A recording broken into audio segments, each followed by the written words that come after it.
നമുക്കിന്ന് കരുനാഗപ്പള്ളി പോയിട്ട് ഒന്ന് രണ്ട് കാര്യങ്ങളുണ്ടായിരുന്നു കേട്ടോ.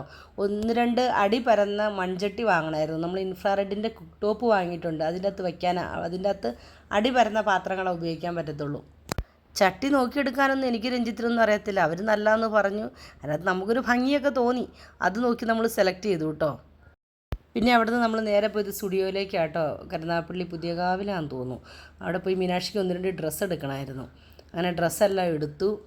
പണ്ടൊക്കെ ഞങ്ങൾ തനിച്ച് പോയി പിള്ളേർക്ക് ഡ്രസ്സൊക്കെ എടുക്കുമായിരുന്നു. ഇപ്പോൾ പിള്ളേർ വലുതായി നമുക്ക് ചില ഡ്രസ്സുകളൊന്നും അവർക്ക് അവിടെ ഇവിടെയൊക്കെ പിടുത്തെത്താതെ വരും. അങ്ങനെ ഇപ്പോൾ അവരെ കൊണ്ട് പോയതാണ് കേട്ടോ. അങ്ങനെ മീനാക്ഷിക്ക് ഡ്രസ്സൊക്കെ എടുത്തിട്ട് നമ്മൾ തിരിച്ച് നേരെ വന്ന് നമ്മൾ സിനിമ ബുക്ക് ചെയ്തിട്ടുണ്ടായിരുന്നു ആട് 3.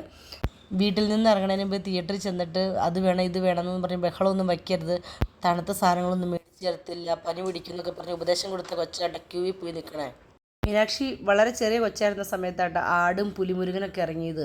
അയ്യോ, മീനാക്ഷി ഇത് കണ്ട് കണ്ട് കണ്ട് മീനാക്ഷിക്ക് സകല ഡയലോഗും കാണാപ്പാടായിരുന്നു. അതിനകത്തൊരു ഡയലോഗില്ലേ, പുലി പതുങ്ങണത് ഒളിക്കാനല്ല എന്നൊക്കെ പറയാം. അതൊക്കെ എപ്പോഴും ഇങ്ങനെ പറഞ്ഞുകൊണ്ട് കിടക്കുമായിരുന്നു. ആട് സിനിമേനെ പറ്റി പറയുവാണെങ്കിൽ നിങ്ങൾ പോയി കണ്ടിട്ടില്ലേ, പോയി കാണ്. ഇതുപോലെ ഈ ഇടയ്ക്കൊന്നും ഞാൻ ചിരിച്ചിട്ടില്ല. ചിരിച്ച് ഒരു വഴിക്കായി. എല്ലായിടത്തും അലഞ്ഞു തിരിഞ്ഞ് ഭയങ്കര തലവേദനയായിട്ടാട്ടോ ഞാൻ തിയേറ്ററിലേക്ക് ചെന്ന് കയറുന്നത്. സിനിമ ആസ്വദിക്കാൻ പറ്റുമെന്ന് പോലും അറിയില്ലായിരുന്നു. പക്ഷെ എൻ്റെ തലവേദനയൊക്കെ ഏത് വഴിക്കൂടെ പോയെന്ന് എനിക്കറിയില്ല.